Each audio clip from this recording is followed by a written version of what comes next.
بسم الله الرحمن الرحيم نحمده ونصلي على رسوله الكريم أما بعد فأعوذ بالله من الشيطان الرجيم بسم الله الرحمن الرحيم إن الدين عند الله الإسلام صدق الله العظيم. قابل قدر دوستوں، ساتھیوں اور بھائیوں، ایک گزارش کرنی تھی اور وہ یہ کہ میرے انتہائی محترم دوست، جید عالم دین، انتہائی متقی اور پرہیزگار شخصیت، جن کو کثرت سے اللہ کے رسول صلی اللہ علیہ وسلم کی زیارت نصیب ہوتی ہے، عشاء کے بعد مجھے کل فون انہوں نے کیا اور انہوں نے اللہ کے رسول صلی اللہ علیہ وسلم کی خواب میں زیارت فرمائی تھی، اور عالم اسلام کے علماء اور خصوصاً چند اکابر علماء کے نام وہ ایک پیغام تھا. حضرت مفتی صاحب نے مجھ سے کہا کہ میں آپ شیخ الاسلام حضرت مفتی تقی عثمانی صاحب دامت برکاتہم العالیہ اور قائد محترم حضرت مولانا فضل الرحمن صاحب سے میرا رابطہ کرا دیں، میں ان تک اپنا ایک خواب پہنچانا چاہتا ہوں. تو میں نے اسی وقت فون کیا حضرت مفتی تقی عثمانی صاحب دامت برکاتہم العالیہ کو، اور میرا اسی وقت ان سے رابطہ ہوا اور ان سے یہ گزارش کی. تو انہوں نے مجھ سے فرمایا کہ ان کا نمبر میرے طرف بھیج دے،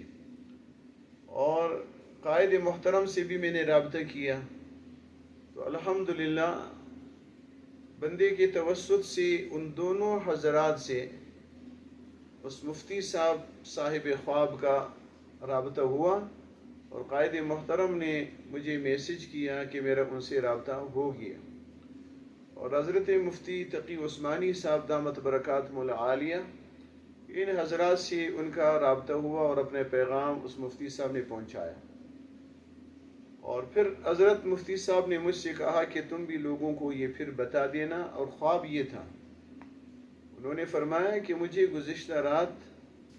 2 دفعہ اللہ کے رسول صلی اللہ علیہ وسلم کی زیارت ہوئی، ایک تقریباً 2 بجے اور ایک مرتبہ تقریباً 3:30 بجے. ان دونوں مرتبہ اللہ کے رسول صلی اللہ علیہ وسلم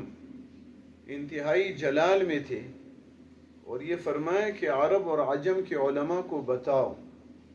اور چند علماء کا نام لیے اکابرین کا، جیسے شیخ الاسلام حضرت مفتی تقی عثمانی صاحب، قائد محترم حضرت مولانا فضل الرحمن صاحب، میرے شیخ اور مربی حضرت ڈاکٹر عبدالسلام صاحب، اور چند دیگر اکابر علماء کرام کا حضرت صلی اللہ علیہ وسلم نے نام لیا.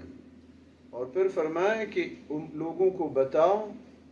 جو لوگ امریکی اسرائیلی مصنوعات سے بائیکاٹ نہیں کرتے، تو جلال کے انداز میں 3 مرتبہ فرمایا، وہ میری امت میں سے نہیں، وہ میری امت میں سے نہیں، وہ میری امت میں سے نہیں، اور روز محشر وہ لوگ میری سفارش سے محروم ہوں گے. تو یہ خواب تھا اللہ کے رسول صلی اللہ علیہ وسلم کی جانب سے، گویا کہ عالم اسلام کے مسلمانوں کے نام بھی پیغام تھا، اور خصوصاً ان اکابرین کے نام، کہ یہ امت کو یہ پیغام پہنچا دے اور اس طرف متوجہ کرے. مجھ سے بھی حضرت مفتی صاحب نے فرمایا کہ تم بھی یہ بات لوگوں تک پہنچاؤ. لہٰذا میرے دوستو، گزارش یہ ہے کہ یہ ہماری غیرت ایمانی کا تقاضا ہے کہ اس وقت ہم یہود جس بربریت اور شیطنت کا مظاہرہ کر رہے ہیں، اور عالم اسلام کے مسلمانوں پر اور انبیاء کی سرزمین و وطن کے باسیوں پر جس طرح سے وہ ان کو خون کے اندر لہو لہان کر رہے ہیں، بچوں کو بارود سے جلا رہے ہیں، اور ان کے جسم کے اعضاء اور اس کے پرخچے اڑا رہے ہیں، اور دندناتے جس طرح سے انہوں نے ظلم اور بربریت کا بازار گرم کیا ہوا ہے، یہ ہماری غفلت اور بے حسی پر بہت بڑا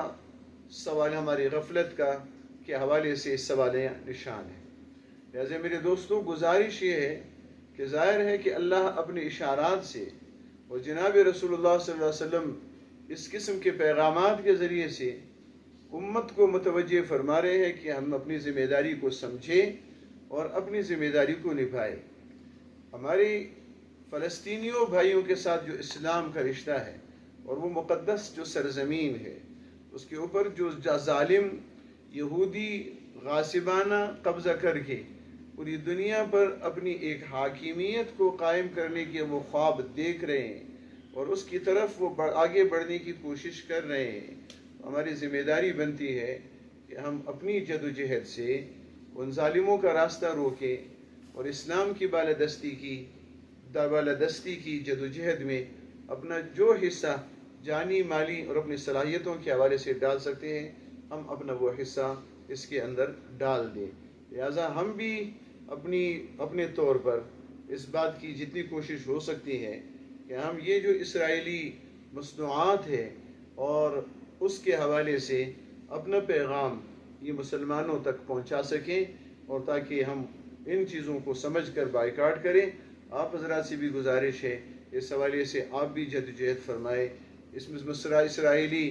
مصنوعات کے حوالے سے وہ پمفلٹ بنائیں، لوگوں کو باخبر کرنے کی کوشش کریں تاکہ فرد تک اور مسلم امت تک یہ پیغام وہ پہنچ سکے اور ہم اللہ کے ہاں کسی نہ کسی درجے میں اس جدوجہد کے اندر شریک ہو کر سرخرو ہو سکے اور اپنی ذمہ داری کو پورا کرنے کے لیے کچھ نہ کچھ حصہ ڈال سکے۔ اللہ تعالیٰ مجھے بھی آپ حضرات سب کو توفیق نصیب فرمائے۔